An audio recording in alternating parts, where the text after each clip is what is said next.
Depois que eu pisei na África, inclusive eu vou lá agora, esse final de ano, levantar as casas tudo no mesmo dia, fazer um trem doido lá. A minha visão de mundo expandiu e eu descobri que Deus era colorido lá. Depois fui para a Alemanha, minha cabeça explodiu. Estados Unidos nem preciso falar, né?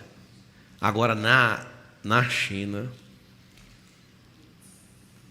eu guardei um momento de humilhação dentro de um metrô, eu sentado dentro de um trem-bala, e aí todo mundo que eu gosto aqui estava em volta, e eu falando assim para eles: em 36 anos, 36, nós vamos passar a China.